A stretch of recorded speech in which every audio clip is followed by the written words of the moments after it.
Malugod nating tanggapin ang ating groom, si Mr. Ciprasel Cabal.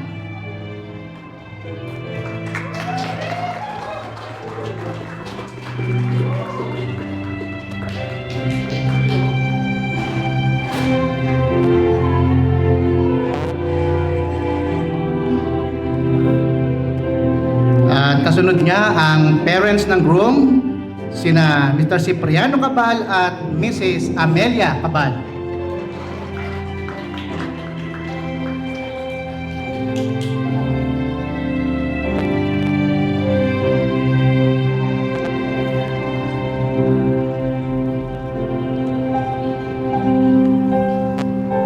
Ang susunod sa kanila ay mga witnesses, sina Mr. Ernie Chan at Mrs. Risa Chan.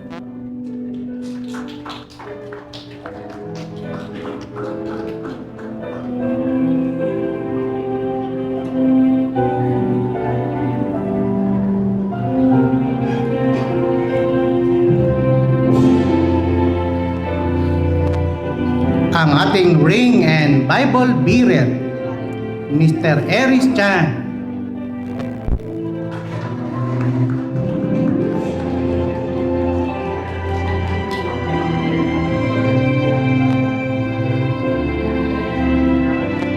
Ang flower girl, Miss Pernil Chan.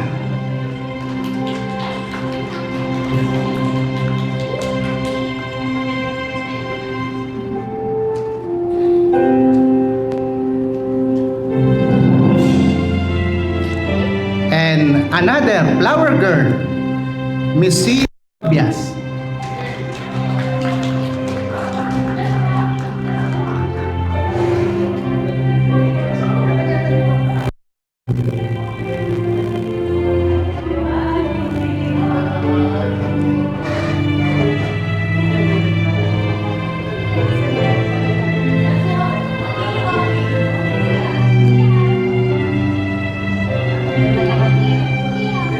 Ang kasunod ay ang parents ng bride, Mr. Rolando Tobias at Mrs. Herminia Tobias.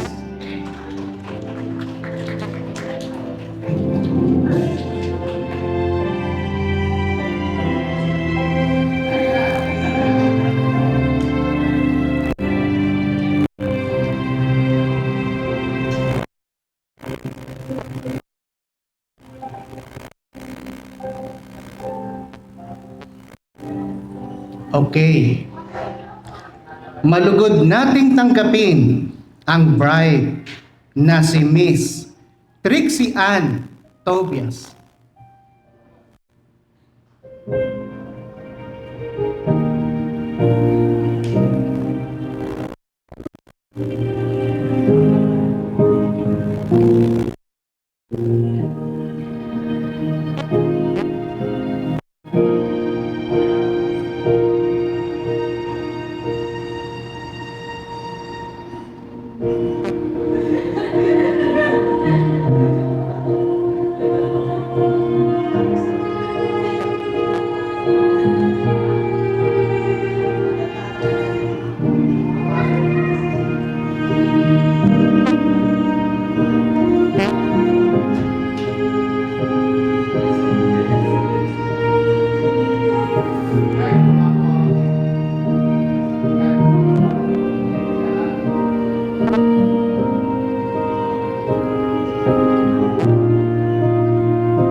Republika ng Pilipinas upang mga siwa na kasalang tulad nito.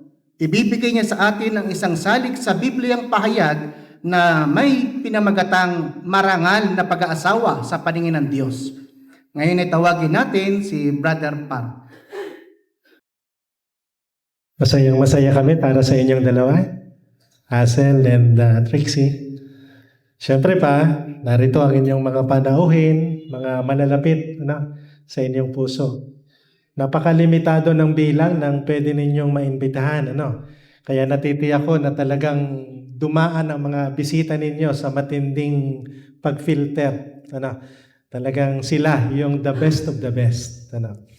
Kaya talaga namang pribilehiyo sa bahagi namin na maging part ng maligayang araw na ito ng inyong pag-iisang bituin.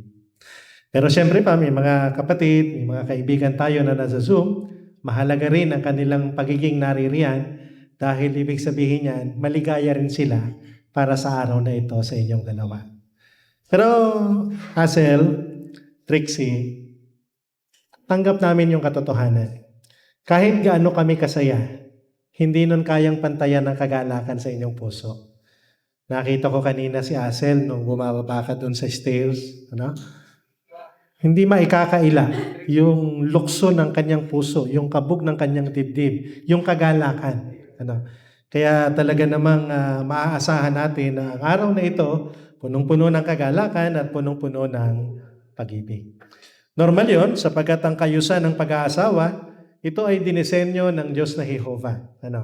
Ang pag-aasawa, pinasimulan mismo ng Diyos na Jehovah. At ang gusto niya, magdulot ito hindi lamang ng kaligayahan at ng kagalakan sa araw ng kasalan. Ang gusto ng Diyos na Jehovah, maging pagkatapos ng kasal, patuluyan, magdulot ito ng tunay na kagalakan at kapakinabangan. Kaya paano kaya mangyayari yon? So mahalagang pag-usapan natin yung mga susi. Kung paano natin masusunod, paano natin maikakapit kung ano yung gustong mangyari ng Diyos na Jehovah. Sa araw-araw, gumagawa tayo ng pakikipagkasundo sa maraming tao. Maraming kasunduan, maraming kontrata na pinapasok tayo sa ating buhay. Pero meron dalawang napakahalagang kasunduan na pwedeng gawin ng isang tao. Alam ba ninyo kung ano yung dalawang kasunduan yan? Yung unang kasunduan, yung kasunduang pinasok ninyo nung nakaraang 2 linggo, tama ba ako? Nakipagkasundo kayo sa Diyos na Jehovah. Inialay ninyo ang inyong sarili sa Kanya at sinabi nyo kay Jehovah, mula sa araw ng inyong bautismo, si Jehovah na ang may-ari sa inyo. Siya na ang magpapasya para sa inyong buhay. So yun yung isa sa pinakamahalaga na maaring nagawa ninyo na pakikipagtipan. Ang pangalawa rito, yung tipan ng pag-aasawa. At ang bagay na ito ay nagpapakita na dapat talagang seryosong pag-isipan yung mga pangako, yung mga panata na bibitawan ninyo bilang mag-asawa. Sa pagkakataong ito, gusto nating isa-isahin yung ilan sa mga punto ng inyong mga pangako na babanggitin mamaya. Habang binabanggit ninyo yung mga panata na ito, gusto nating maunawaan ano ba yung ibig sabihin ng bawat phrase o ng bawat parirala na babanggitin ninyo mamaya. Ito yung sasabihin ninyo, Hazel and Trixie. Sasabihin nyo mamaya na ako ang kumukuha sa iyo upang maging aking pinakasalang asawa, upang ibigin at pakamahalin. Merong espesyal na babanggitin si Trixie. Idadagdag niya yung salitang matinding igalang. Ayon sa kayusan ng Diyos na nakasaad sa banal na kasulatan para sa mga Kristiyanong asawang lalaki, habang tayo ay kapwa magkasamang nabubuhay sa lupa, alinsunod sa kayusan ng Diyos sa pag-aasawa. So yun yung mga pananalita na babanggitin ninyo sa inyong panata. Yung ibang grupo, pinapahintulutan silang gumawa ng kanilang sariling panata. Pero sa mga Kristiyanong saksi ni Jehovah, dahil sa kaseryosohan nitong kaayusan ito ng pag-aasawa, dahil ito'y kaayusan mismo ng Diyos na Jehovah, gumawa talaga tayo ng sarili nating mga pananalita dun sa panata na yon. At kahit saang bansa kayo ikasal, ito yung mga panata na binabanggit ng mga ikakasal. Ano ba ibig sabihin ng mga salitang ito? Halimbawa yung una, ako ang kumukuha sa iyo. Ibig sabihin nun, Hazel, sinong kumukuha kay Trixie? ikaw. Ano? At kayong ka din naman, Trixie. Ang kumukuha kay Asel, ikaw, Trixie. At ito ay personal na desisyon. Walang pumilit, walang umantig o umakit sa inyo para gumawa ng desisyong ito. Kayo ay personal na nagpasya na pumasok sa larangang ito ng pag-aasawa. Walang tutukan na nangyari. Totoo ba yan? Oo naman, ano? Maaring nung dati, baka hindi kayo magkakilala, merong mga tao na nag-introduce sa inyo para maging magkaibigan kayo at magsimula ang inyong pagliligawan hanggang sa maging magkasintahan. Pero nung pasukin ninyo ang kayusang ito ng pag-aasawa, walang sino man na nag-udyok o nagtulak sa inyo na gawin ito. Bukal sa inyong puso. Ano? Kaya tama yung babanggitin nyo mamaya. Ang kumukuha sa inyo sa pag-aasawa ay kayo sa isa't isa. Kaya ano yung kinukuha? Pagka sinabing ang kinukuha ni Asel ay si Trixie, at si Trixie ang kinukuha ay si Asel, kasama yung kabuoang pagkatao. Hindi pwede, Asel, na ang kukunin mo lang kay Trixie yung magagandang katangian ni Trixie. Ano, hindi pwede yun. Kayong ka din naman, Trixie. Kasama yung mga nakaka-attract na katangian ni Asel, pero syempre pa, kasama yung mga negative qualities. Yung kabuuan, kabuuan ng isang tao. Kaya, yamang hindi kayo mga sakdal, maaaring mga hulugan nito na kailangan ninyong gumawa ng adjustment sa inyong pag-aasawa. Pero may susi dyan. At mamaya pag-uusapan natin paano nyo mapagtatagumpayan at magiging maayos yung adjustment period habang kayong dalawa ay nagsisimula ng buhay may asawa. Pagkatapos sasabihin ninyo, upang maging pinakasalang asawa. So merong salitang kasalan. Gusto nating balikan yung unang kasalan na naganap sa halamanan ng Eden, doon sa garden wedding. Dito sa Genesis 2:24, magandang buksan ninyo ang inyong Bible at tingnan natin ano ba yung nangyari doon sa unang kasalang yon sa halamanan ng Eden. Genesis, pwede nyo buksan ang inyong Biblia, Asel and Trixie. May Bible kayo? Okay yan? Genesis 2. Okay, tingnan nga natin dito sa 22. Simulan natin, Sabi rito, at ang tadyang na kinuha ng Diyos na Jehova mula sa lalaki ay ginawa niyang isang babae at dinala niya ang babae sa lalaki. So makikita ninyo, doon pumapasok yung kayusan ng pag-aasawa. Pagkatapos lalangin ng Diyos si Eva, hindi basta sinabi ni Eva na sige, magpunta ka doon kay Adan. Yung teksto nagsasabi, dinala ng Diyos na Jehova si Eva kay Adan. So kagaya ng nangyari kanina, may turnover na naganap. Yung mga magulang ni Trixie, itinurnover nila yung kanilang kamay, yung kamay ni Trixie sa'yo, Asel. Yun ang ibig sabihin nun. Kaya merong kasalan na naganap. Kaya ano pa yung basbas ng Diyos na Jehova dun sa kasalang yun? Para maunawaan natin kung ano yung gustong mangyari ng Diyos kapag ka ang babae at lalaki pumasok sa larangang ito ng pag-aasawa. Dun sa 24, yan ang dahilan kung bakit iiwan ng lalaki ang kanyang ama at ina at mamumuhay kasama ng kanyang asawang babae at sila ay magiging isang laman. May dalawang bagay na magaganap kapag ka ikinasal ang mag-asawa. Pansinin mo, binanggit dito na iiwan ng lalaki ang kanyang mga magulang at sasama sa kanyang asawang babae. Nung time ni Adan, wala naman siyang magulang pa. Si Jehova ang direktang lumalang sa kanya. Pero bakit binanggit dito na iiwan yung magulang? So ipinapakita na yung basbas na ito, hindi lang sa mag-asawa. Kapit din ito sa lahat ng mga tao sa susunod na henerasyon. Kaya nasabi dyan, iiwan nung lalaki ang kanyang magulang sasama sa kanyang asawang babae. So anong ipinapakita nito? Bubuo kayo ng sarili ninyong pamilya ng magkasama at hihiwalay kayo sa inyong pamilya dati na kinabibilangan. Hindi naman ibig sabihin, tatalikuran nyo na yung inyong mga magulang. Hindi. Ang magulang ay magulang at walang expiration yung pagiging magulang nila. Pero yung puntong ipinapakita rito, aalis kayong dalawa sa ilalim ng pamamahala ng inyong mga pamilya at bubuo kayo ng sariling pamilya.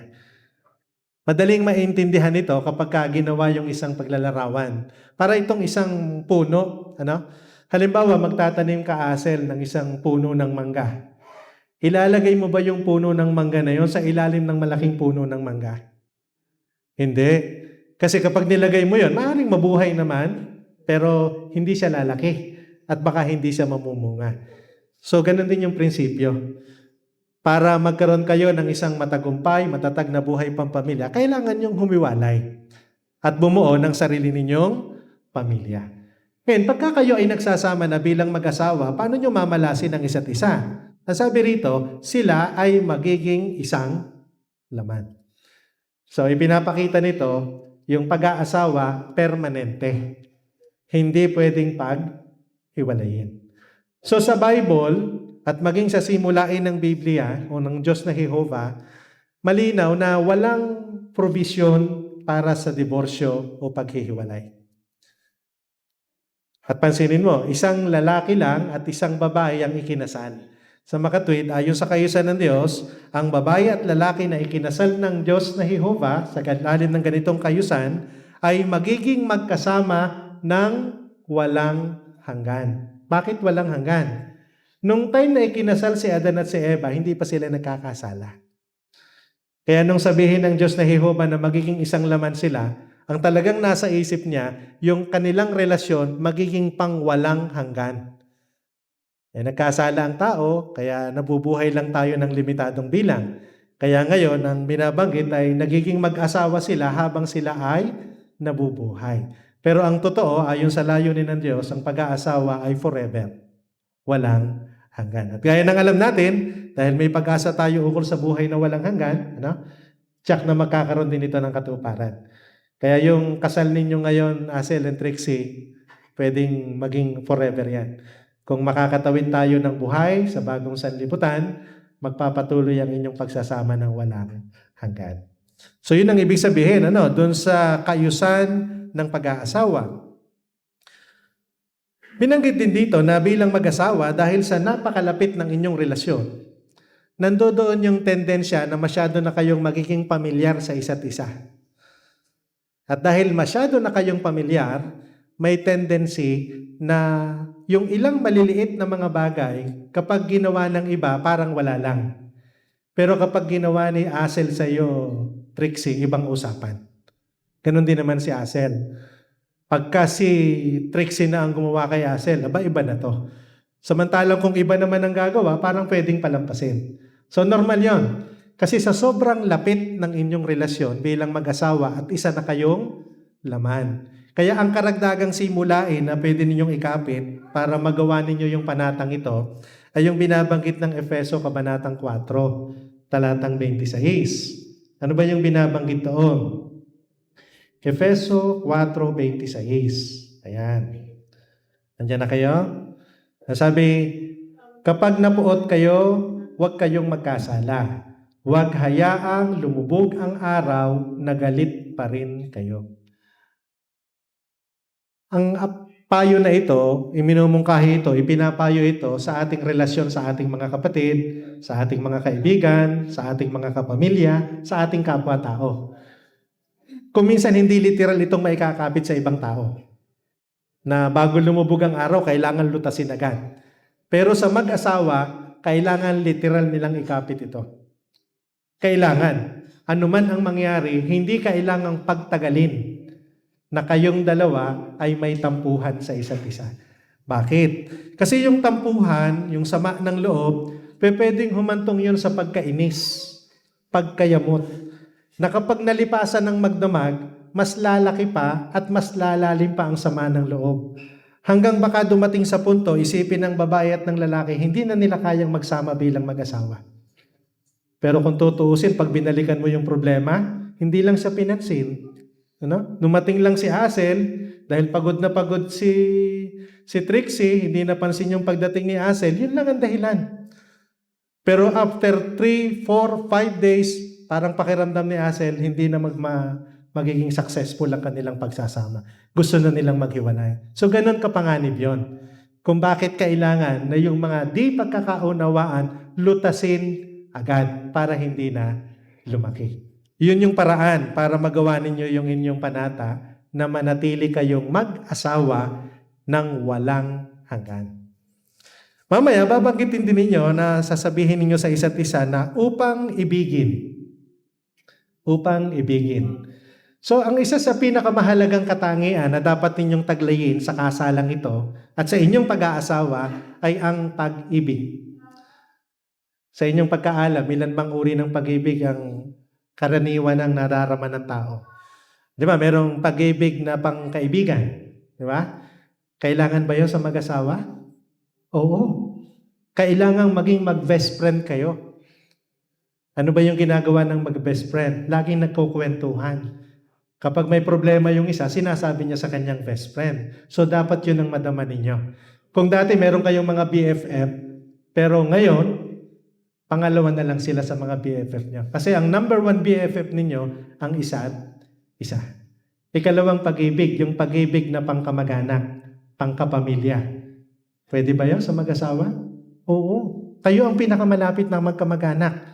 Dati, mga magulang ninyo at kayo. Pero ngayon, sabi ng Bible, isa na lang kayong laman.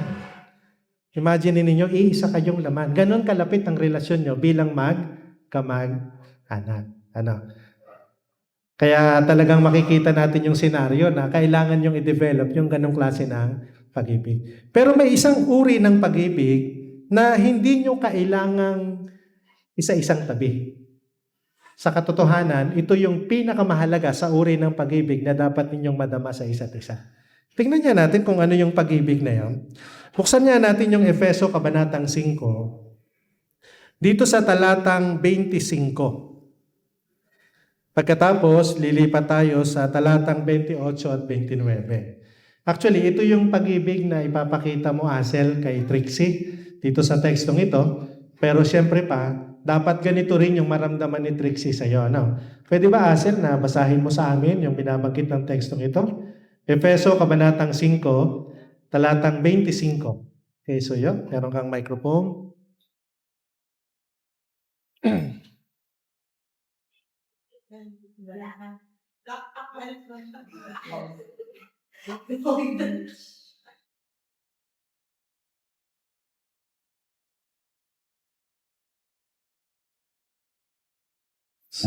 Okay. 25. Okay, so yun.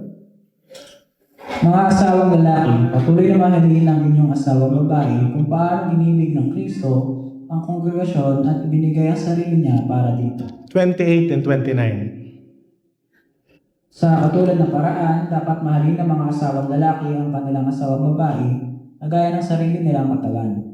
Ang lalaki nagmamahal sa kanyang asawang babae ay nagmamahal sa sarili niya.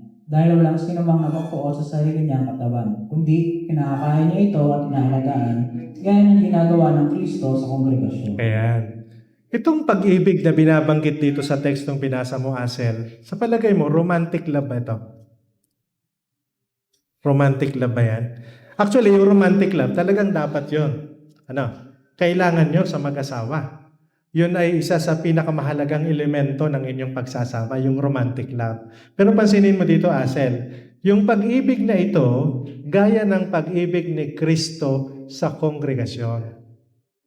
Romantic love ba ang namagitan kay Kristo at sa kongregasyon? Hindi. Ano? Yung ika-4 na uri ng pag-ibig na pinakamahalaga sa lahat, yung pag-ibig agape. Ano? So ito pala yung maganda na i-exercise, yung maganda na i-apply ninyo bilang mag-asawa. Ano? Yung pag-ibig agape. Ano ba yung pag-ibig na ito? Gaya raw ng pag-ibig ni Kristo sa kongregasyon. Ano ba yung pag-ibig ni Kristo? Kaya niyang ibigay ang kanyang buhay sa kapakanan ng kanyang mga alagad. So sa bahagi mo, Asel, ang ibig sabihin pala nito, ito yung pag-ibig na kaya mong gawin ng lahat. Kaya mong ibigay ang buhay mo para kay Trixie. Kaya mo ba? Siyempre naman. Ano? Pero baka hindi naman buhay mo ang kailangan ni Trixie. Baka ang kailangan lang ni Trixie time, panahon mo, o kaya attention. Ano? At gayon din naman si Trixie sa'yo. Ano? Kailangan ipakita rin niya yung gayong klase ng pag-ibig. Pag-ibig na mapagsakripisyo. Pag-ibig na handang magtiis, handang magtiyaga. So yun yung punto na binabanggit dito. Ano pa yung isa pa? Si Kristo, paano niya ipinakikita yung pag-ibig sa kanyang mga alagad? Doon sa Matthew 11:29, kapag nakikita si Kristo ng kanyang mga alagad, anong nararamdaman ng kanyang mga alagad? Sabi doon, nare-refresh. Nagiginhawahan sila. So dapat ganun din yung madama sa iyo, Asel, ni Trixie. Maghapong pagtatrabaho, maghapong maraming ginagawa. Pag dumating ka, dapat ang maramdaman ni Trixie, eto na, yung aking knight in shining armor. Para bang ganun, May inspire siya. Yung lahat ng pagod niya, dahil nandiyan ka bilang kaginhawahan para sa kanya, dapat ganun ang madama niya. So may challenge, Asel, May challenge. Kailangan yun ang madama ni Trixie. At para mangyari yun, kailangan ipakita mo talaga yung totoong pag-ibig at pagmamalasakit. Kasi kung minsan, meron tayong nakikitang ganyang senaryo, Pag darating yung lalaki, kahit ang ganda-ganda ng mood ng babae, nababago. Di ba?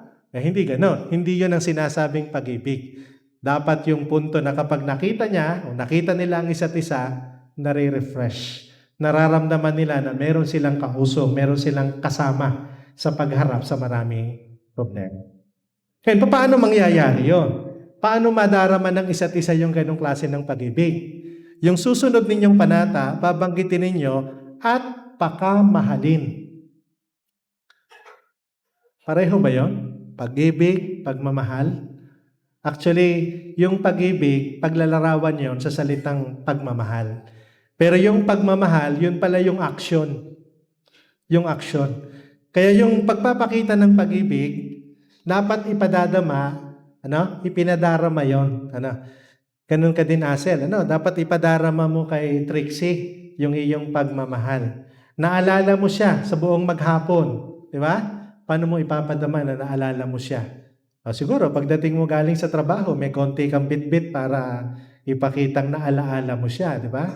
Maliit na flowers. Di ba? So, ganun. Ganun din naman si Trixie.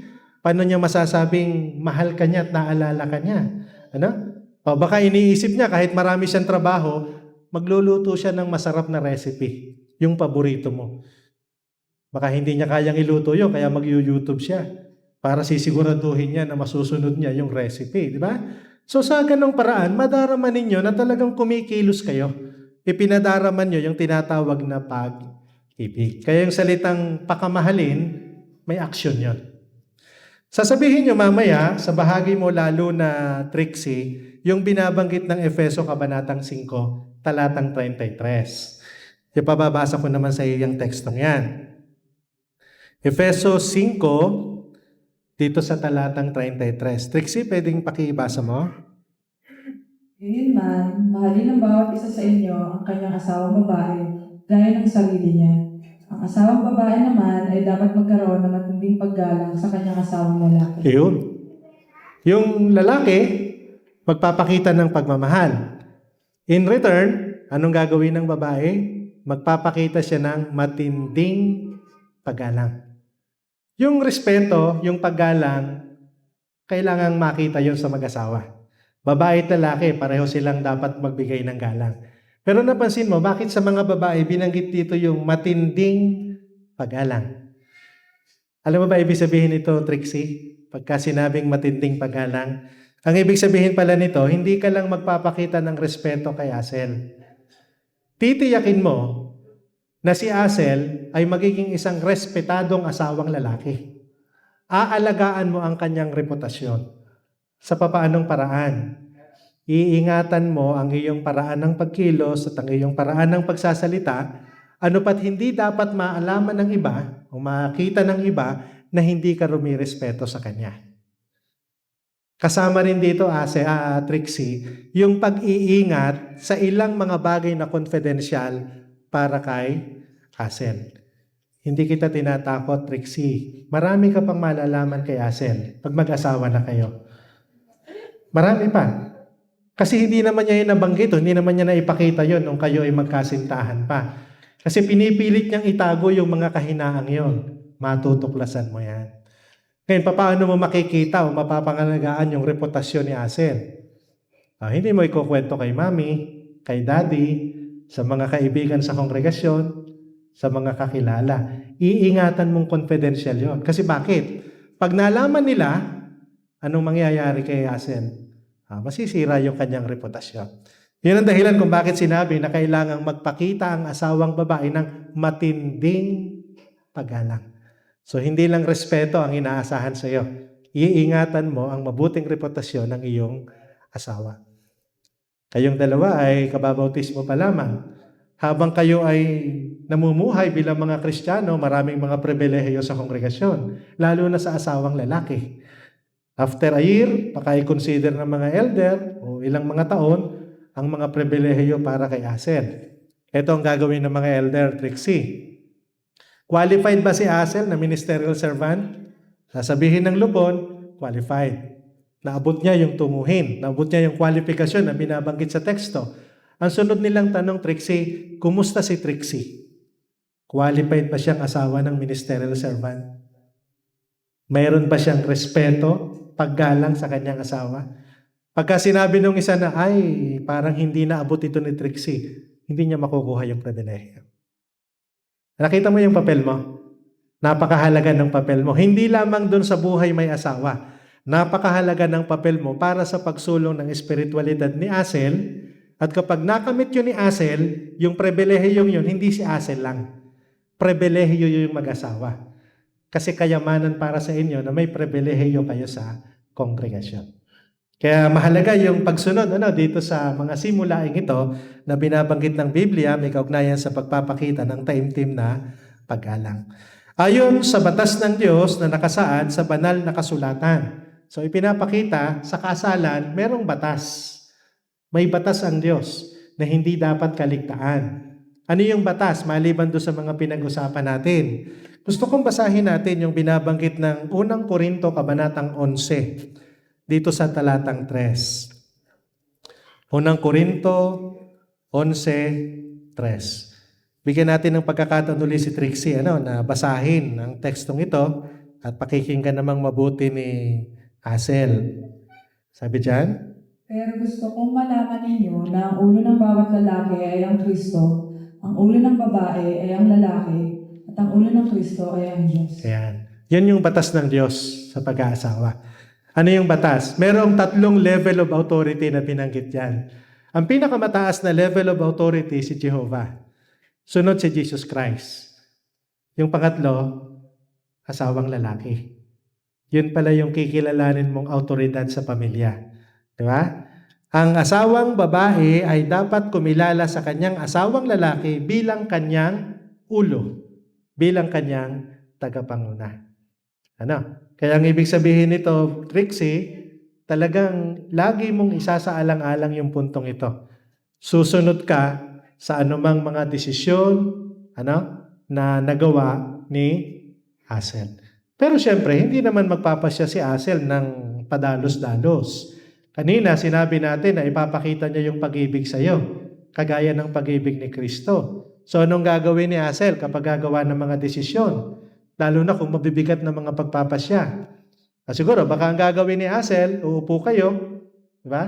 Tatanungin niya, ikaw, Trixie, anong nararamdaman mo dito sa bagay na ito? Sasabihin mo naman.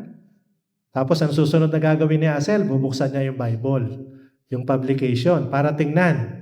Titimbangin niyang lahat yon. Pagkatapos magpipray.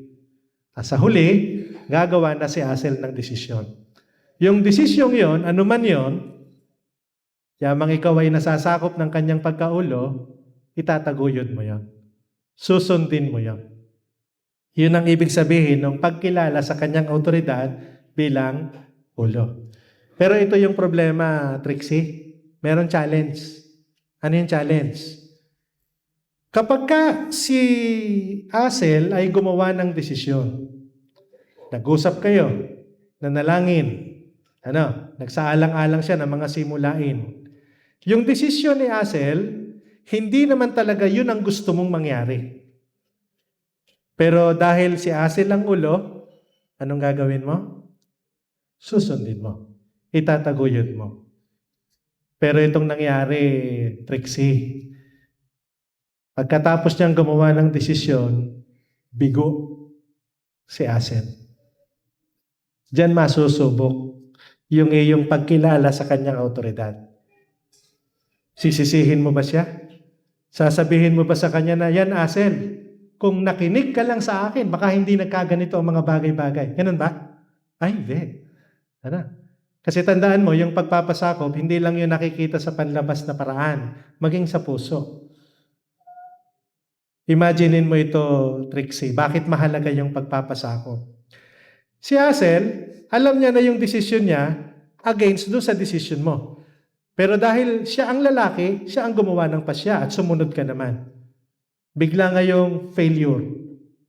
Hiyang-hiya siya sa iyo eh. Oo, mararamdaman niya yon. Mahihiya siya sa iyo. Anong mangyayari kung lalo mo pa siyang sisisihin? Darating sa punto, mawawala siya sa kaniyang katinuan, balo siyang hindi makakagawa ng desisyon. Di ba? So anong tendency? Kung sa sasakyan, dahil nagkamali ng desisyon ng driver, sinisi ng pasahero, baka lalo silang maaksidente. Di ba? So sa halip na gano'n ang maging senaryo, lalo mo ipakita yung pagpapasakop, ipakita mo na sinusuportahan mo siya bilang asawang lalaki, at baka this time, sabihin mo sa kanya na meron pa namang second chance. Kaya pa nating bumangon. Kaya pa nating ayusin ang mga bagay-bagay. Imaginein mo yung epekto nun kay Asel. Di ba? Makakagawa siya ng tamang desisyon. May inspire siya. Kasi alam niya na nandyan ka para suportahan siya. Sa katulad na paraan, yung pagsunod natin dito sa pamantayang ito ng pagkaulo, hindi lamang ito tumutulong na maging matagumpay ang inyong pagsasama bilang mag-asawa, tumutulong din ito para magkaroon kayo ng tamang mga desisyon sa buhay. Kaya napakahalaga yung pagkakapit ng simulaing ito. Pagkatapos, sabi dito, habang tayo ay kapwa magkasamang nabubuhay sa lupa. Magkasamang nabubuhay. Sabi nung kanina sa Genesis 2:24, kayo ay magiging isang laman. Ang ibig sabihin pala nito sa mag-asawa, hanggat maaari at hanggang posible, kailangang literal silang magkasama. Baka gaya ng nangyayari sa maghapon magkahiwalay kasi may kanya-kanyang trabaho, pero baka hindi naman kailangan tumagal ang linggo, buwan at mga taon nang hindi kayo magkasama dahil lang sa trabaho. Kasi hindi yun ang simulain ng Biblia sa pag-aasawa. At kalimitan na, yun ang nagiging problema. Kaya mahalaga na lagi niyong isasaalang-alang, pasok man kayo sa hanap buhay, pasok man kayo sa negosyo, o kaya ano pang mga desisyon, lagi niyong titiyakin, maaapektuhan pa nito yung aming pagiging magkasama bilang mag-asawa. Tandaan niyo, yun ang pangako niyo kay Jehovah, yun ang pangako ninyo sa isa't isa. At yun ang susi para lalo pang maging mas matibay ang inyong pag-aasawa. Sa huli, babanggitin ninyo, alinsunod sa kayusan ng Diyos sa pag-aasawa. So, anong ibig sabihin? Yung pangako ninyo sa pag-aasawa, hindi nyo pangako lamang sa isa't isa. Pangako nyo rin yun kay Jehovah. Kasama rin yun doon sa panata ninyo 2 weeks ago nung kayo ay magpabautismo. Nung sabihin ninyong si Jehovah na ang susundin ninyo sa inyong buhay, sa inyong pasyal sa pag-aasawa sa araw na ito, kasama si Jehovah. Sang-ayon siya sa inyong pag-aasawa. Kaya lagi niyong isasaalang-alang na ang inyong mga panatang ito ay tutuparin ninyo, hindi lamang dahil gusto niyong maging tapat sa isa't isa. Kasi nasasangkot dito ang inyong banal na kaugnayan kay Jehovah, ang inyong pagsamba. Habang ginagampanan ninyo ang inyong mga panata, nagiging maligaya kayo bilang mag-asawa, magiging mas malapit kayo kay Jehovah, hindi niyo siya mabibigo doon sa inyong pangako. Nakita niyo yung pagkakaugnay ng dalawang panata ninyo. Yung panata niyo kay Jehovah at panata ninyo sa pag-aasawa, kapag ito'y lagi niyong tinupad, magiging maligaya ang inyong buhay dahil pagpapalain ni Jehovah ang inyong mga pagsisik. Ayos na? Mamaya, yun ang babanggitin ninyo. Kaya pagka sinasabi ninyo ito mamaya sa isa't isa, alam nyo na, ito pala yun. So ngayon, papasok kayo sa kasunduan ng pag-aasawa, alam na ninyo lahat ng mga detalye na nasasangkot. Bagaman hindi natin napag-usapan ng lahat, pero iiwanan ko sa inyong assignment yon. Kasi mula ngayon, kakaroon na kayo ng family worship. So sa inyong family worship, lalo nyo pang alamin ano pa yung mga detalye na dapat nyong malaman sa pag-aasawa para gawin itong matagumpay at gawin itong maligaya. Muli, ang pinakasusi ng lahat, huwag ninyong kalilimutan, ano man ang mangyari, no? Doon sa Colosas Kabanatang 3, talatang 14, ito yung susi. Ito ay, sabi nga ay sa hirap at ginhawa, ito yung dapat na ipadama at ipakita ninyo sa isa't isa. Colosas 3:14. Ang sabi ng teksto, pero bukod sa mga ito, magpakita kayo ng pag-ibig dahil lubusan itong pinagkakaisa ang mga tao. So yung pag-ibig ninyo kay Jehovah, yung pag-ibig ninyo sa isa't isa, yun ang susi para maging matibay ang buklod ng inyong pagsasama, magkaisa kayo at maging maligaya bilang may kasama. Okay? Tapos na ang ating maikling seremonya para sa kasalang ito. Dadako na tayo sa tampok na bahagi para sa seremonyang ito. Atin na ngayong bibigkasin sa isa't isa. Pero kung tumayo, tingnan na ang mahalagang tanong na ito. Okay? Makikisuyo kami. Ses,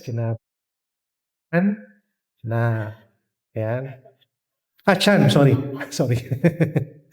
Brother and Sister Chan. Okay. Ikaw muna, Asel, sagutin mo yung tanong na ito. Bubuuin natin ang iyong pangalan para siguradong legal ang ating usapan. Ikaw ba si Bracel Sioson Cabal? Sa harap ng Diyos na Jehovah at ng mga saksing naririto, ay kumukuha kay Trixie Ann Gabon Tobias upang maging iyong pinakasalang asawa, upang ibigin at pakamahalin, alinsunod sa batas ng Diyos na nakasaad sa banal na kasulatan para sa mga Kristiyanong asawang lalaki habang kayo ay kapwa magkasamang nabubuhay? Maraming salamat. Ikaw naman, Trixie. Ikaw ba, Trixie Ann Gabon Tobias, sa harap ng Diyos na Jehovah at ng mga saksing naririto, ay kumukuha kay si Bracel Sioson Cabal upang maging iyong pinakasalang asawa, upang ibigin at pakamahalin at matinding igalang, alinsunod sa batas ng Diyos na binalangkas sa banal na kasulatan para sa mga Kristiyanong asawang babae habang kayo ay kapwa magkasamang nabubuhay? Opo. Maraming salamat. Okay. Actually, kayong dalawa ay talaga namang nasa edad na, para sa pag-aasawa. Sabi nga, nasa marriageable age na kayo. Kaya hindi na natin hiningi ang permiso ng inyong mga magulang. Pero syempre pa, naririto ang mag-asawang Cabal, ang inyong mga magulang, at ang mag-asawang Tobias, ang mga magulang ni Trixie Ann. Sa kultura nating Pilipino, napakahalaga ng papel nila. Kasi kung wala sila at hindi nila sinuportahan ang inyong kayusang ito ng kasalan, baka hindi naging ganito ang kinalabasan. Hindi naging matagumpay. At talaga namang sila rin apektado dito sa inyong ginawang pagpapasya. Kaya gusto nating pasalamatan, mga kaibigan, mga naririto po, gusto nating palakpakan at pasalamatan ng mga magulang ni na Asel at saka Trixie. Salamat po ng marami sa inyong suporta at sa inyong pakikipagtulungan para sa matagumpay na kasalan. Okay, pwede kayong magharap. Ayan. Sige. Hawakan ninyo ang kamay ng isa't isa. Sige. Ang pag-uusap na ito ay isang puso sa puso na pananata at habang binibigkas ng isa ang kanyang pangako, pakisuyong taimtim na pakinggan ng isa. Huwag niyong isipin na may nakikinig sa inyo sa pagkakataong ito sapagkat kayong dalawa ang mahalagang makaunawa ng bawat salita ng mga panatang ito. Anyway, alam na naman ninyo ang ibig sabihin ng mga panatang ito. Sige. Handa ka na, Asel? Sige. Ulitin mong sasabihin ko, ako Ako si Prasel Cabal ay kumukuha sa iyo ay kumukuha sa iyo, Trixie Tobias, upang maging aking upang maging aking pinakasalang asawa, pinakasalang asawa, upang ibigin at pakamahalin, upang ibigin at pakamahalin, alinsunod alinsunod sa batas ng Diyos sa batas ng Diyos na nakasaad na nakasaad sa banal na kasulatan sa banal na kasulatan para sa mga Kristiyanong asawang lalaki para sa mga Kristiyanong asawang lalaki habang tayo habang tayo ay kapwa ay kapwa magkasamang nabubuhay kasamang nabubuhay ayon sa kayusan ng Diyos sa pag-aasawa. ayon sa kayusan ng Diyos sa pag-aasawa. Salamat. Ikaw naman, Trixie. Sige. Ako Ako si Trixie Ann Tobias ay kumukuha sa iyo ay kumukuha sa iyo si Prasel Cabal upang maging aking upang maging aking pinakasalang asawa, pinakasalang asawa, upang ibigin at pakamahalin upang ibigin at pakamahalin at matinding igalang at matinding igalang alinsunod alinsunod sa batas ng Diyos sa batas ng Diyos na nakasaad sa banal na kasulatan nakasaad sa banal na kasulatan para sa mga Kristiyanong asawang babae para sa mga Kristiyanong asawang babae habang tayo habang tayo ay kapwa ay kapwa magkasamang nabubuhay ayon sa kayusan ng Diyos sa pag-aasawa. Maraming salamat. Okay, meron ba kayong singsing? Sige, makisuyo tayo sa ating gwapong ring bearer. Maraming salamat. Okay, thank you. Sige, pwede nyo nang isuot ang mga singsing na yan.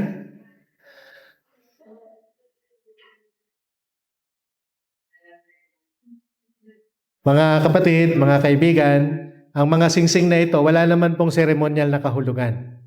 Gusto lang pong sabihin ng mga singsing na ito kapag kanilang suot na sila ay pumasok sa matrimonyo ng pag-aasawa. So palatandaan lamang ito na sila ay may asawa.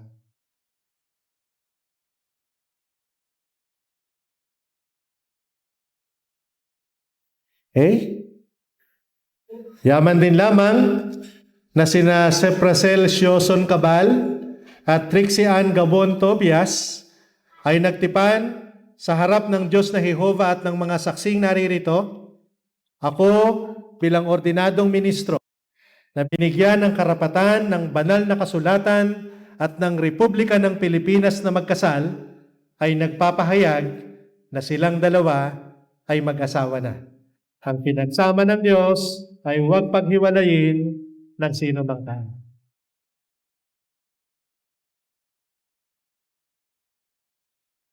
Sel, meron kayong gustong gawin?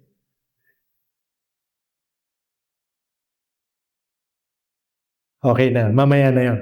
Okay. So yun ay bukal sa puso, Kaya hindi namin kayo ini-impluwensyahan na gawin yon sapagkat sa mag-asawa, yun ay talagang ipinapahayag ng voluntaryo, Okay, di maraming salamat. Ngayon po ay kasal na sila sa harap ng Diyos na Jehova at nating naririto ngayon. Pero gusto nating punan ang kanilang mga kontrata sa kasalang ito at habang pinipirmahan ang kontratang ito, ibabalik po natin ang ating plataforma sa ating chairman. Habang inilalagdaan nila Asel and Trixie ang kanilang marriage certificate, magalang po natin itong saksihan hanggang sa matapos nila ang kanilang ginagawang pagpirmahan. Pero samantala ay makinig tayo sa ilang musika.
Okay, maraming salamat po.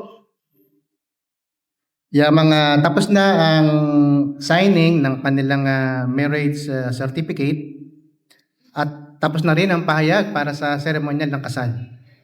Angkop lamang natapusin natin ang seremonya ng kasal na ito sa pamamagitan ng awit ng papuri sa Diyos na Yehova dahil siya naman nagtatag ng kaayusan sa pag-aasawa. Kaya muli, nais po namin kayong anyayahan kung nasa kalagayan kayo na tumayo at sama-sama nating awitin ang awit bilang 132. Song number 132. Ito ay may pinamagatang tayo'y isa na mula sa salig din sa Bibliang awit na makikita natin sa awit sa Aklat ng Henesis, Kabanata 2, talatang 23 at 24. At pagkatapos ng awit, makikisuyo tayo kay Brother Leo Binopar para po sa pansarang panalangin. Muli, pakinggan natin ang himig ng awit 132 at umalisabay sa awit. Mamaya ay susundan ito ng pictorial session na pangangasiwaan din ng inyong lingkod.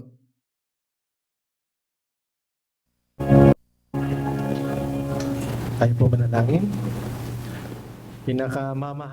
Salamat muli, Brother Pat. Pwede na po kayo maupo. Tutungo po tayo sa picture taking. At makisuyo tayo sa ating sa picture. Kung okay sa inyo, pwede po silang bumaba. Kung okay po sa inyo. At mag-ready na rin po yung mga bisita namin na nandito. Maya-maya ay tatawagin ko po kayo para makakuha ng litrato kasama ng mag-asawa.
Alam naman namin yan.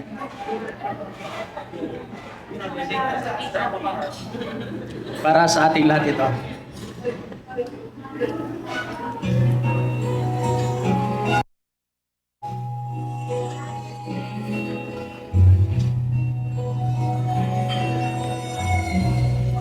I've never wanted anyone before, half as much as I want you. I finally found what I've been searching for my whole life through. You're the answer to the prayers I prayed,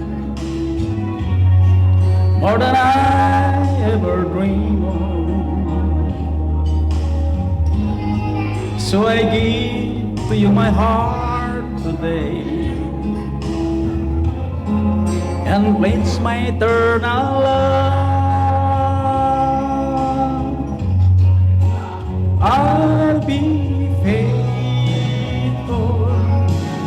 fate will tell them. And so thankful that heaven chose to send you, and this love will last forever. Forever I'll be true, I'll be faithful to you.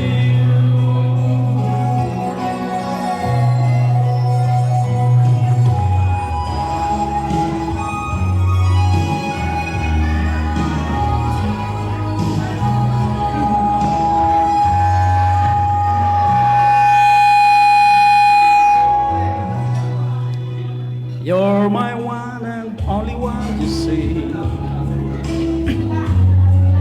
There's just no one to compare. I'll hold and keep you close to me. We beyond our golden years. Our two hearts will always be the smile. One thing you can't know for sure, I promise that I'll never leave you down. Your trust in me secure, I'll be faithful, faithful till then. I'm that heaven chose to send you, and this love will last forever. Forever I'll be true, I'll be faithful to you. I'll be faithful, faithful, I'll be faithful to you.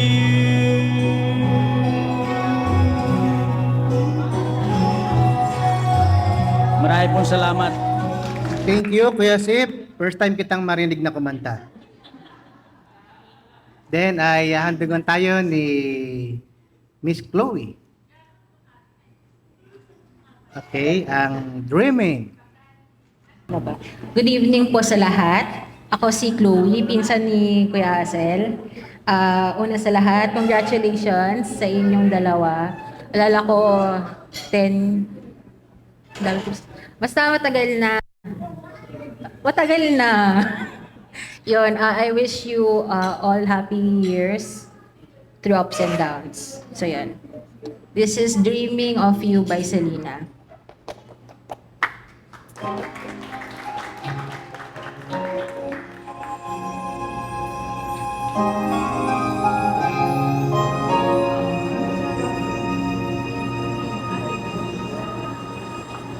Late at night when all the world is sleeping, I stay up and think of you. And I wish on a star that somewhere you are thinking of me too. 'Cause I'm dreaming of you tonight till tomorrow.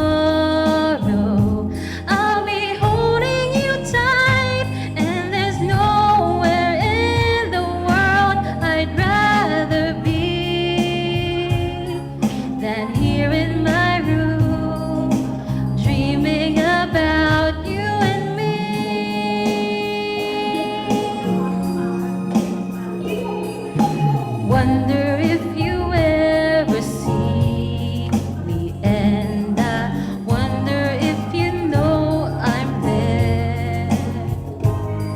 If you look in my eyes, would you see what's inside? Would you even care? I just wanna hold you close, but so far all I have are dreams of you. So I'll wait for the day with the courage to say how much I love you. Yes, I do. I'll be dreaming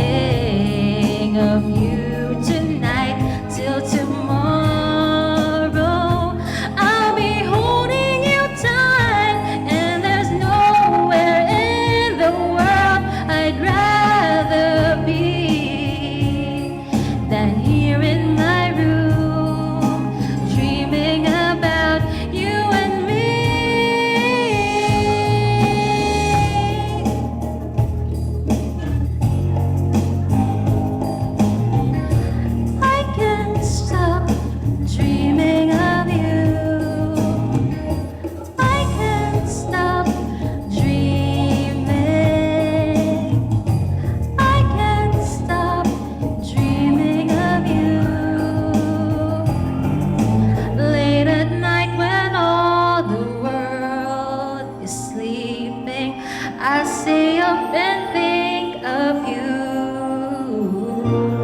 And I still can't believe that you came up to me and said, I love you. I love you too. Now I'm dreaming with you tonight till tomorrow and for all of my life. And there's nowhere in the world I'd rather be than here in my room, dreaming with you endlessly. With you tonight, I'll be holding you tight, and there's nowhere in the world I'd rather be than here in my room. I'll be dreaming with you tonight, and I'll be holding you tight, dreaming with you tonight.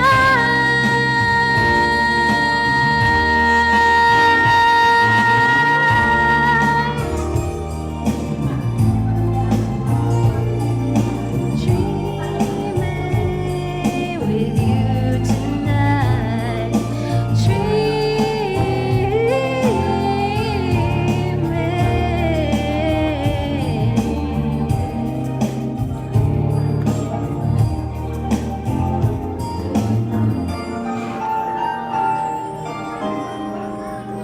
Congratulations.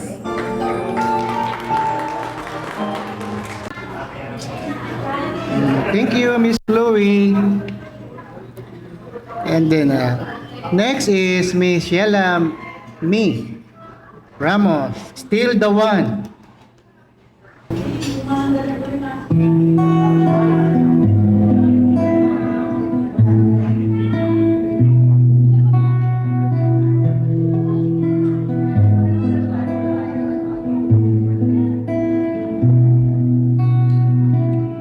Looks like we made it. Look how far we've come, my baby. We might have took the long way.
na ang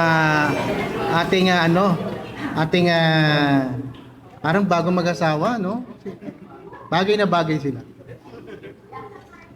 Okay. Next is Kyle Sioson. Tawagin natin.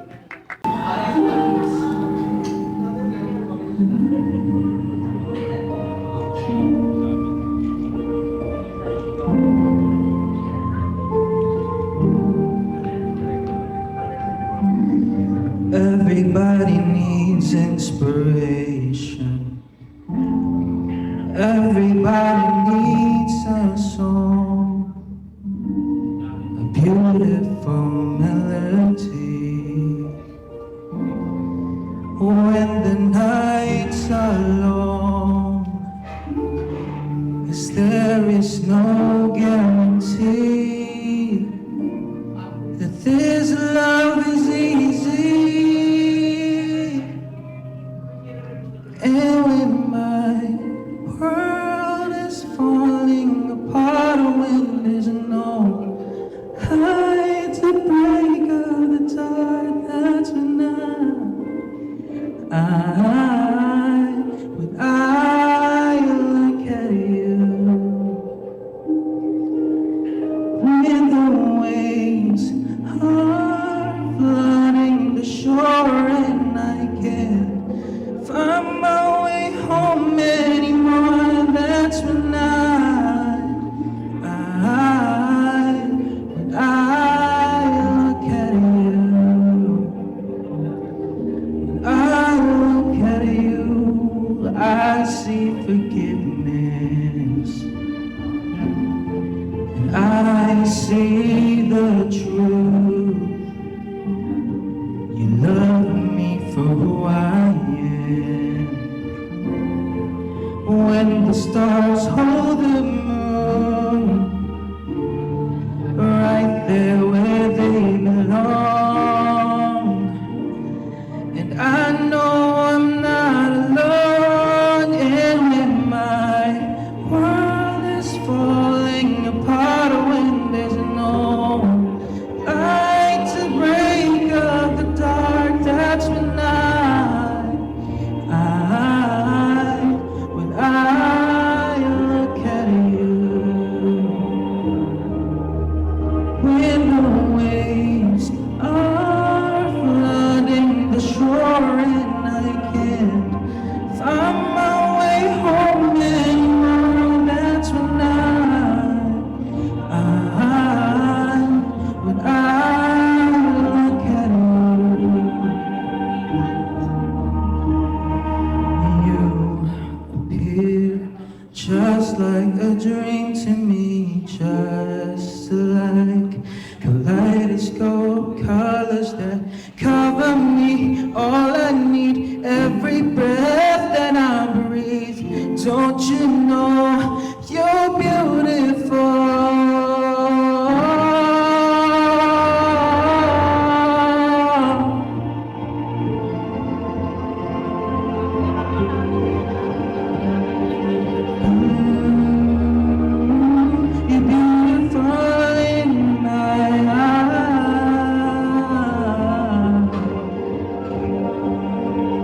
Kuya Asel at Trixie, congratulations po. Sana nagustuhan niyo yung maliit na regalo kong areglo ng kantang to. So, ayun. Maraming salamat po sa inyong lahat. Good evening. God bless po. Grabe na to. Parang todo na to ah. Hindi ko alam kung nasan ako. Nasa kasalan ba ako? Nasa tawag ng tanghalan? Andyan kanina si Miss Chloe, si Sheila May, tapos sinundan pa ni Kylie. Nako, ewan ko na, susunod nito. Malaking challenge to sa kanila. Okay, tawagin natin si Brian, Eman, / JD sa kanilang kanta na Sa Tuwina.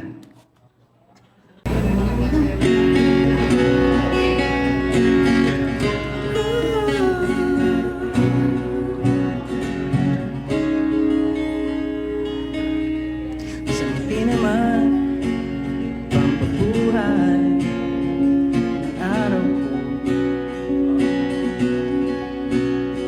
sa hindi na galing sa'yo, sumisigla tong puso ko. Hindi na hahanap ng iba, ikaw lamang sinta. Sa tuwina ay mamahalin kita. Sa tuwina ay iingatan ka. Damhin mo ang pintig ng puso kong ito.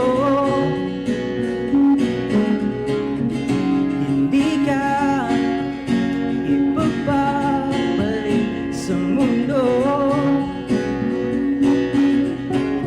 Sa tuwina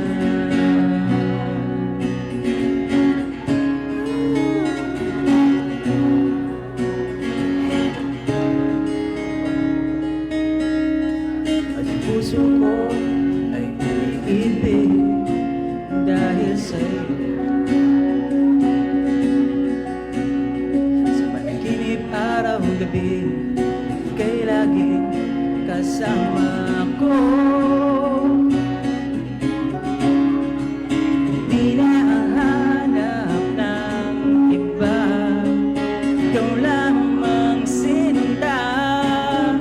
Sa tuwina ay mamahalin kita. Sa tuwina ay iingatan ka. Damhin mo ang pitik ng puso kong ito. Hindi ka ipagpapalik sa mundo. Sa tuwina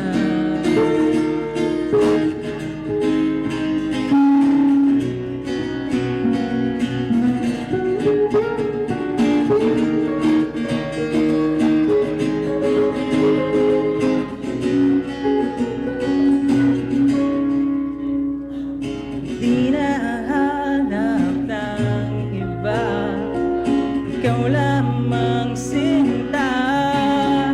Sa tuwina ay mamahalin kita. Sa tuwina ay iingatan ka. Damhin mo ang pitik ng puso kong ito. Hindi ka ipagpapalik sa mundo. Sa tuwina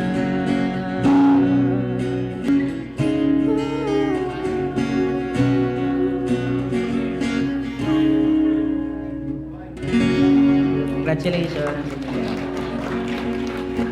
Okay, thank you. Next is Miss Chloe Sioson again. From This Moment.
Congratulations again. Mahal ko kayong dalawa. Kanino ka bang anak? Alam mo, favorite ng misis ko yung mga kanta mo. Thank you, ah. Nakatipid ako. Okay. Tawagin natin si Mr. J.D. Ramos. Ang awit niya ay Yellow. Congratulations sa Asel and Trixie.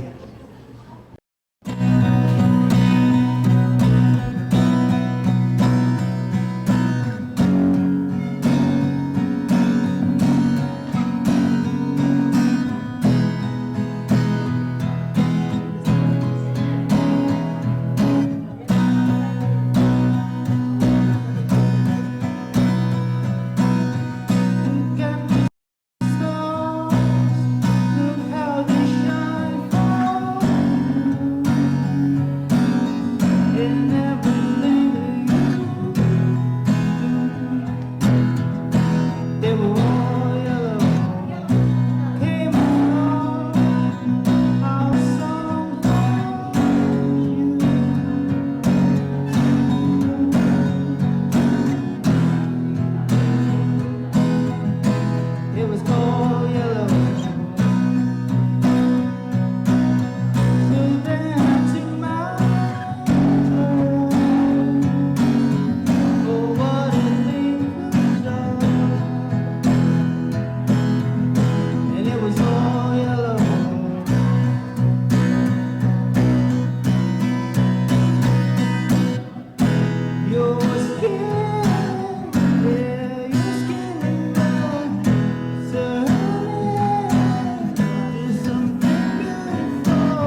stronger. Coming like a battering, battering. I'm knocking, knocking down the door again, door again. Coming like a battering, battering. I'm knocking, knocking down the door again, door again.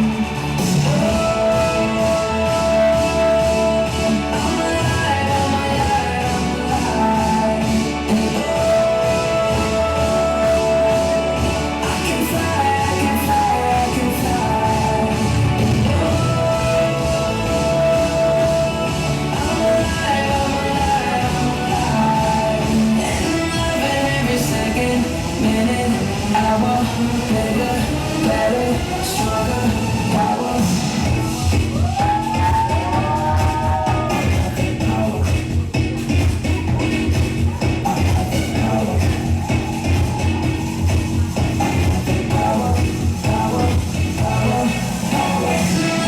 Every second, minute, hour, bigger, better, stronger.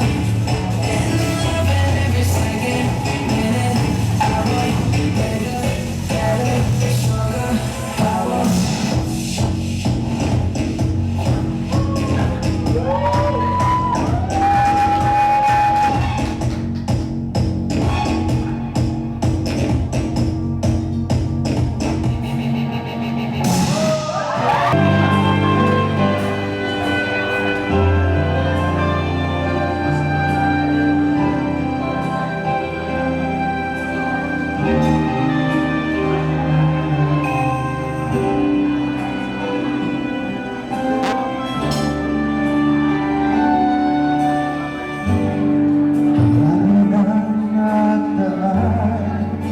Sa aking pagmamahalan,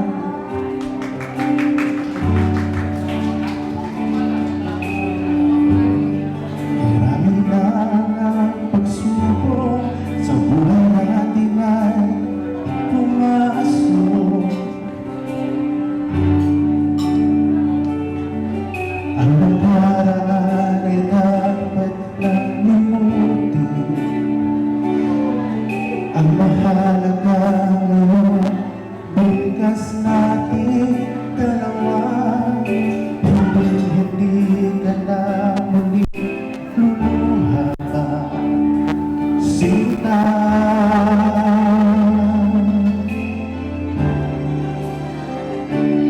Habang buhay ko, hahawakan ang iyong kamay, mahal. Hindi na hahayaan pa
hindi ka na muli luluha pa, sinta.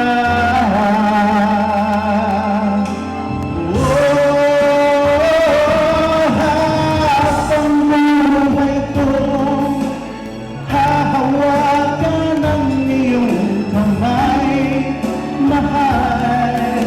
Hindi na hahayaan pang ika'y lumayo dito sa piling ko. Ang pangako ko sa'yo, mahal kita. At habang buhay ko, hahawakan ang iyong kamay, mahal. Hindi na hahayaan pang ika'y lumayo dito sa piling ko. Ang pangako ko sa'yo, mahal kita. Habang buhay. Maraming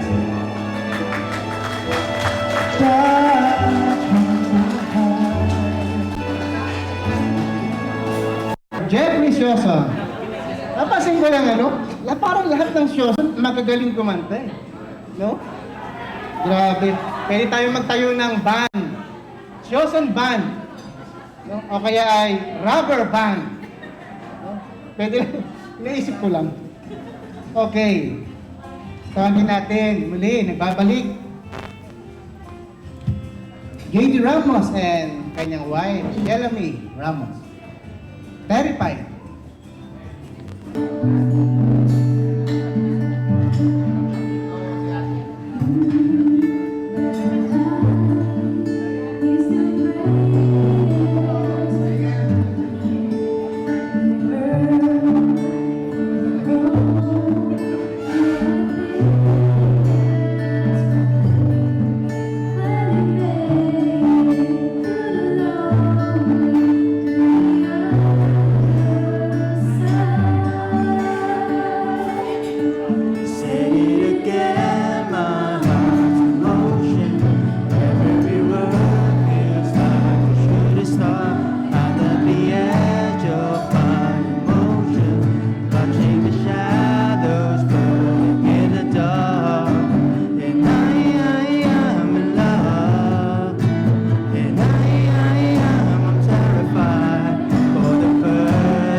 Maraming salamat po. And para sa Thank you. Congratulations. huling performance, tutugtugan tayo ni Asel at kakantahan tayo ni Trixie ng kanilang duet.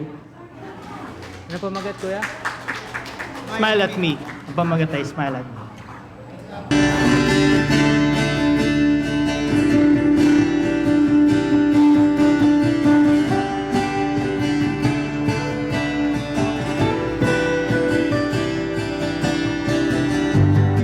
Funny how I fell for you.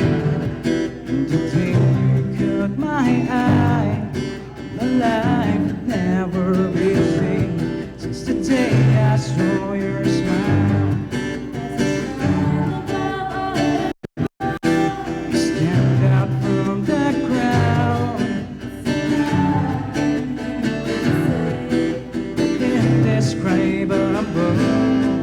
Cause you sweep me off my feet every time you smile at me, at me, at me. You light my way. You always take my breath away. You set me free. When every time you smile at me.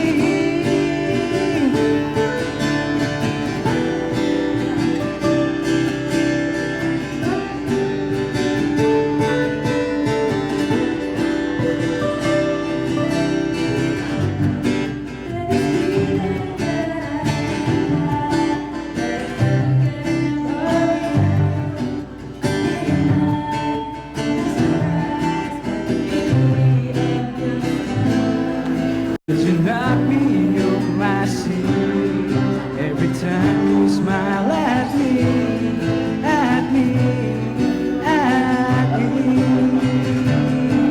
Oh, you light my way. You always take my breath away. You set me free. When every time you smile at me, you light my way.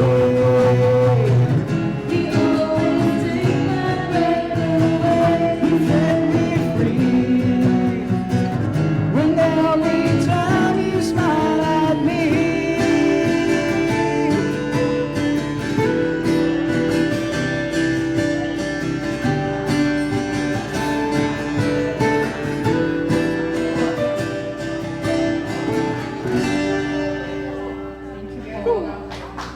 Sa lahat ng tulong, maraming salamat. Kay Iris, na para na rin namin kapatid, one call away nandyan na agad. Salamat po sa inyo, at kahit po maliit na detalye, natulungan niyo po kami ni Asel. Salamat po kala Brother Park, Kuya Ben, Kuya Mark. Salamat po sa lahat ng nakapunta, sa mga pinsan po namin, sa lahat po ng nag-perform, sa time and effort nyo. Sobrang salamat po. Maraming salamat po sa mga tita and tita na nakarating kahit malayo, kahit malapit. Sa mga kina Tita Early po at Tita Risa sa pagpayag po na mag-witness namin. Salamat po sa inyong lahat. Sa mga hindi ko po nabanggit, salamat din po. Maraming salamat po sa inyong lahat. Mahal po namin kayo.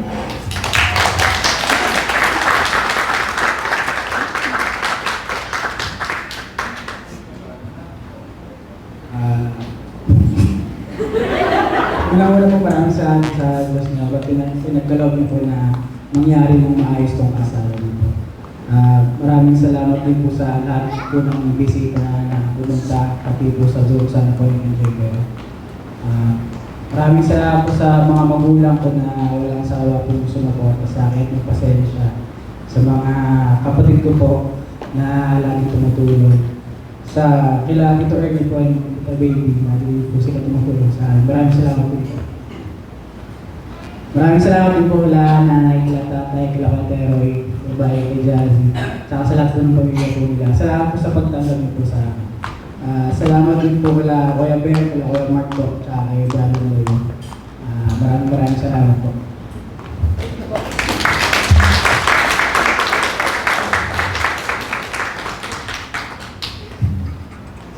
Okay, maraming salamat sa inyong lahat. Salamat po sa pagpunta ninyo. Maraming salamat po. Mag-ingat po tayong lahat.